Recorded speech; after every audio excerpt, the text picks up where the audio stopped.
Students நம்ம இந்த வீடியோல சிபிஎஸ்இ கிளாஸ் 9 ஸ்டூடெண்ட்ஸ்க்கான நியூ டெக்ஸ்ட் புக் கணிதம் என்ஜரியிலேருந்து லெசன் 5 எக்ஸசைஸ் செட் 5.4 பார்க்க போறோம். இதுக்கு முன்னாடி இருக்க எல்லா எக்ஸசைஸ் நம்ம சேனல்ல இருக்கு, தேவைப்படுற ஸ்டூடெண்ட் பார்த்துக்கோங்க. Use Pythagoras theorem to show why the theorem 6 must be true அப்படின்னு கேட்டிருக்காங்க. புதாயனா பித்தாகரஸ் அப்படின்னு கொடுத்துருக்காங்க. பித்தாகரஸோட தியரம் நம்ம சின்ன கிளாஸ்ல படிச்சது hypotenuse square equal to side square plus side square அப்படின்னு சொல்லுவோம்ல, அந்த தியரம் யூஸ் பண்ணி இந்த தியரம் 6 வந்து ப்ரூவ் பண்ணுங்கன்னு சொல்லியிருக்காங்க. புக்ல இந்த தியரம் இருக்கு, ஆனா இதை வந்து அவங்க வேற பேட்டர்ன்ல வந்து சால்வ் பண்ணியிருக்காங்க காங்கிரன்சி யூஸ் பண்ணி. இப்போ நம்ம அதை யூஸ் பண்ணாம பித்தாகரஸ் யூஸ் பண்ணி இதே டயக்ராம சால்வ் பண்ண சொல்லியிருக்காங்க. Chords of a circle having the same length. இந்த சர்க்கிளோட ரெண்டு கார்ட்ஸ் வந்து ஒன்று ஏபின்றது ஒரு கார்டு, ஜிஎஃப்ன்றது ஒரு கார்டு. இவங்க ரெண்டு பேரும் ஈக்குவல் லென்த் சேம் லென்த்ல இருந்தாங்கன்னா அப்போ கொஸ்டினோட கிவன் கண்டிஷன். ஸோ கிவன் வந்து ஏபி என்ற கார்டோட லென்த்தும் எஃப்ஜின்ற கார்டோட லென்த்தும் சேம்னு கொடுத்துருக்காங்க. Length are all at the same distance from the centre of the circle. இந்த ஈக்குவல் கார்ட்ஸ் வந்து சர்க்கிளோட சென்டர்ல இருந்து சேம் டிஸ்டன்ஸ்ல தான் இருக்கும் அப்படின்றத ப்ரூவ் பண்ண சொல்லியிருக்காங்க. ஸோ ப்ரூவ் என்ன அப்படின்னா, இந்த ரெண்டு கார்ட்ஸும் சென்டர்ல இருந்து சேம் டிஸ்டன்ஸ்ல இருக்குன்னு. இந்த கார்டு இந்த சென்டர்ல இருந்து எவ்வளவு தூரத்துல இருக்கு, சிஇல இருக்கு. இந்த கார்டு இந்த சென்டர்ல இருந்து சிஹெச்ல இருக்கு. அப்ப நம்ம ப்ரூவ் பண்ண வேண்டியது CE is equal to CH அப்படின்றத ப்ரூவ் பண்ணணும். ஆனா பித்தாகரஸ் யூஸ் பண்ணி ப்ரூவ் பண்ண போறோம் நம்ம. ஓகே, இந்த ரெண்டு லைனும் ஈக்குவல்னு ப்ரூவ் பண்றதுக்கு இந்த ரெண்டு லைன் இருக்கிற மாதிரி ரெண்டு ட்ரையாங்கிள முதல்ல நம்ம கன்சிடர் பண்ணிக்கலாம். ஸோ ப்ரூஃப்ல நம்ம எடுக்க போறது இந்த ட்ரையாங்கிள் இந்த ட்ரையாங்கிள் எடுத்துக்க போறோம். இன் ட்ரையாங்கிள் ஏஇசி, இந்த ட்ரையாங்கிளோட பேரு ட்ரையாங்கிள் சிஹெச்எஃப்.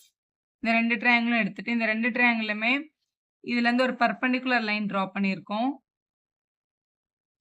சர்க்கிளோட சென்டர்ல இருந்து கார்டுக்கு வரையப்படுற பர்பெண்டிகுலர் லைன் வந்து எப்பவுமே கார்டை வந்து எக்ஸாக்டா ரெண்டு பார்ட்டா கட் பண்ணும். இது வந்து நம்மளோட சின்ன கிளாஸோட 9th பேசிக் இதுதான். எப்பவுமே ஒரு சர்க்கிள் ஒரு கார்டு இருக்கு அப்படின்னா அந்த கார்டுக்கு சர்க்கிள்ல இருந்து சென்டர்ல இருந்து நம்ம 90 டிகிரி லைன் பர்பெண்டிகுலரா வரைஞ்சோம் அப்படின்னா அது கண்டிப்பா அந்த கார்டை எக்ஸாக்டா ரெண்டா டிவைட் பண்ணும். அதே மாதிரி இல்லை சிஹெச்ன்றதை நம்ம இதை பர்பெண்டிகுலர் லைன் எடுத்துக்கிட்டோம்னா இந்த லென்த்தும் இப்படிதான் இருக்கும், டெஃபினட்டா ஈக்குவலா தான் இருக்கும். இது சர்க்கிளோட பேசிக்ல இருக்கு. இப்போ பித்தாகரஸ் அப்ளை பண்ணலாம். இப்போ இந்த இந்த குட்டி ட்ரையாங்கிள்ல இதுதான் 90 டிகிரி. அப்போ இதோட ஆப்போசிட் சைடு வந்து ஏசி. 90க்கு ஆப்போசிட்ல எந்த சைடு இருக்கோ அதுக்கு பேர் தான் ஹைபார்டெனஸ் சைடு. ஹைபார்டெனஸ் ஸ்கொயர் வந்து எப்பவுமே அதர் டூ சைட்ஸோட ஸ்கொயர்ஸ்க்கு ஈக்குவலா இருக்கும். ஏசி ஸ்கொயர் வந்து மற்ற ரெண்டு சைடோட ஸ்கொயரோட அடிஷனுக்கு ஈக்குவலா இருக்கும். அப்ப நம்ம சொல்லிக்கலாம் AE square plus EC square அப்படின்னு சொல்லிடலாம்.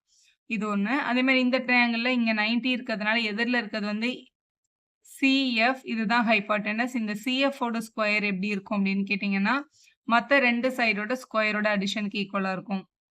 ஸோ மற்ற ரெண்டு சைடு அப்படின்னு சொல்லும் போது ஒன்று வந்து ஹெச்எஃப் பிளஸ் இன்னொன்று வந்து சிஹெச். இது வந்து ஈக்குவலா தான் இருக்கும். ஸோ இது ஈக்குவேஷன் 1, இது வந்து ஈக்குவேஷன் 2 அப்படின்னு எடுத்துக்கலாம். இந்த ரெண்டுத்துலயும் இங்க ஏசி ஸ்கொயர் இருக்கு, இங்க சிஎஃப் ஸ்கொயர் இருக்கு. ஏசின்றது இந்த சர்க்கிளோட ரேடியஸ், சிஎஃப்ன்றது இந்த சர்க்கிளோட ரேடியஸ் தான். அப்போ ஏசியும் சிஎஃப்பும் டெஃபினட்டா ஈக்குவல். அப்போ ஏசி ஸ்கொயர்டும் சிஎஃப் ஸ்கொயர்டும் கூட டெஃபினட்டா ஈக்குவல் தான். ஸோ ஃப்ரம் 1 and 2 நம்ம கம்பேர் பண்றோம். இதுல நமக்கு தெரியும் ஏசியும் சிஎஃப்பும் ஈக்குவல்னு. ஏன்னா அவங்க ரெண்டு பேரும் ரேடியஸஸ் ஆஃப் த சர்க்கிள். ரேடியஸஸ்ன்றதை நம்ம ரேடியைன்னு எழுதணும். ரேடியஸ் வந்து சிங்குலர் ஃபார்ம், ரேடியன்றது ப்ளூரல் ஃபார்ம். ஸோ இவங்க ரெண்டு பேரும் ஈக்குவலா இருக்கிறதுனால அவங்களோட ஸ்கொயர் கூட ஈக்குவல் தான். அப்போ நம்ம சொல்லிக்கலாம் AE square plus EC square equal to இந்த சைடும் ஈக்குவலா இருக்கும்.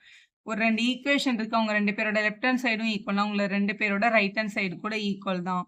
அப்போ HF square plus CH square அப்படின்னு எழுதியாச்சு. ஸோ இவங்க ரெண்டு பேரையும் சால்வ் பண்ணி நம்ம கொஸ்டின்ல கேட்டா இந்த சிஇயும் சிஹெச்சும் ஈக்குவல் அப்படின்னு ப்ரூவ் பண்ணும். ஸோ இங்க சிஇ இங்க இருக்கு, சிஹெச் இங்க இருக்கு. இப்போ நம்மளோட அம்பிஷன் இந்த ஏஇயும் இந்த ஹெச்எஃப்பும் ஈக்குவல் அப்படின்னு ப்ரூவ் பண்ணிட்டோம் அப்படின்னா இவங்க ரெண்டு பேரும் ஈக்குவல்னு சொல்லிக்கலாம். சரி, ஏஇயும் ஹெச்எஃப்பும் ஈக்குவல்னு ப்ரூவ் பண்றதுக்கு கொஸ்டின்ல ஆல்ரெடி என்ன கொடுத்துருந்தாங்க கிவன்ல, ஏபியும் எஃப்ஜியும் ஈக்குவல்னு கொடுத்துருந்தாங்க. இந்த ரெண்டு கார்டோட லென்த்தும் ஈக்குவல்னு கொஸ்டின்ல சொல்லியிருந்தாங்களே, ஸோ அதை தான் நம்ம யூஸ் பண்ணிக்க போறோம். ஸோ இப்போ இந்த கிவன் கண்டிஷன்ல இருந்து நமக்கு தெரியும் ஏபியோட லென்த்தும் எஃப்ஜியோட லென்த்தும் ஈக்குவல். ரெண்டு பேர் ஈக்குவலா இருக்கும்போது அவங்க ரெண்டு பேரையும் நம்ம டிவைடட் பை 2 பண்ணா கூட அவங்களோட வேல்யூ ஈக்குவலா தான் இருக்கும். So divided by 2 on both side. நான் ரெண்டு பக்கமும் 2ஆல டிவைட் பண்ணிக்கிறேன். அப்போ ஏபி பை 2வும் எஃப்ஜி பை 2வும் டெஃபினட்டா ஈக்குவல் தான். ஏபின்றது இங்க இருக்கு இந்த கார்டு. இந்த கார்டுல பாதி வந்து நம்ம ஏஇ அப்படின்னு எழுதிக்கலாம். ஸோ ஏஇயோட லென்த்தும் இங்க FG/2 இந்த FGயோட 2ஆ டிவைட் பண்ணா இங்க இருக்கிற இந்த HF கிடைக்கும். அப்ப இங்க HFன்னு எழுதிக்கலாம். ஸோ இவங்க 2 பேரும் ஈக்குவல் அப்படின்னா உங்களோட ஸ்கொயரிங் கூட ஸ்கொயர் பண்ண வர வேல்யூ கூட எப்படி தான் இருக்கும்? ஈக்குவலா தான் இருக்கும். So square on both side நம்ம 2 பக்கமும் ஸ்கொயர் பண்ணிக்க போறோம். ஸ்கொயர் ஆன் போத் சைட்ஸ்ன்னு போட்டு இதை ஸ்கொயர் பண்ணா ஏஇ ஸ்கொயர் இங்க ஸ்கொயர் பண்ணும்போது HF ஸ்கொயர் அப்படின்னு கிடைக்குது. ஸோ இது ரெண்டுத்தையும் இப்போ கம்பேர் பண்ணும்போது இங்க இருக்கிற ஏஇ ஸ்கொயர்டும் இங்க இருக்கிற HF ஸ்கொயர்டும் என்னன்னு வந்திருக்கு? ஈக்குவல் அப்படின்னு வந்திருக்கு. ஸோ இது வந்து நம்மளோட ஈக்குவேஷன் 3ன்னு வச்சுக்கலாம். இந்த கண்டிஷனை வந்து நம்ம ஈக்குவேஷன் 3ல என்ன பண்ண போறோம்? சப்ஸ்டியூட் பண்ண போறோம். சப்ஸ்டியூட் இன் ஈக்குவேஷன் 3. ஈக்குவேஷன் 3ல ஏதாவது ஒரு பக்கம் ஒன்று ஏஇ ஹெச்எஃப்னு போடலாம், இல்லை ஹெச்எஃப் வந்து ஏஇன்னு போடலாம். ரெண்டு பக்கமும் என்னவாயிடும்? டெஃபினட்டா கேன்சல் ஆயிடும். ஸோ நம்மளோட ஃபைனல் ஸ்டெப் கிடைச்சிருது. இங்க இருக்கிற இந்த ஏஇ ஸ்கொயர் இங்க இருக்கிற ஒரு ஏசி ஸ்கொயர் இருக்கு. அந்த பக்கம் இந்த ஹெச்எஃப்க்கு பதிலா நம்ம ஏஇன்னு எழுதிக்கலாம். அப்ப ஏஇ ஸ்கொயர் பிளஸ் சிஹெச் ஸ்கொயர்னு வந்துருது. ஏஇ ஸ்கொயர்டும் ஏஇ ஸ்கொயர்டும் கேன்சல் ஆயிடும். அப்ப ரிமைனிங் இந்த பக்கம் இசி ஸ்கொயர் இருக்கு, அந்த பக்கம் சிஹெச் ஸ்கொயர் இருக்கு. ஸோ ரெண்டு பேரோட ஸ்கொயர் ஈக்குவல்னா அந்த டேர்ம்ஸ் கூட ஈக்குவல் தான். சிஇ அப்படின்னாலும் இசினாலும் ஒண்ணுதான். அப்ப சிஇஸ் ஈக்குவல் டு சிஹெச் அப்படின்னு கிடைச்சிருக்கு. கேள்வியில நம்மள 2 ப்ரூவ் அதான் பண்ண சொல்லியிருந்தாங்க. ரெண்டு கார்டும் ஈக்குவலா இருந்துச்சுன்னா அவங்க சென்டர்ல இருந்து ஈக்குவல் டிஸ்டன்ஸ்ல இருக்கிறாங்க அப்படின்னு ப்ரூவ் பண்ணோம். அந்த ப்ரூஃப் நமக்கு இங்க கரெக்டா கிடைச்சிருது.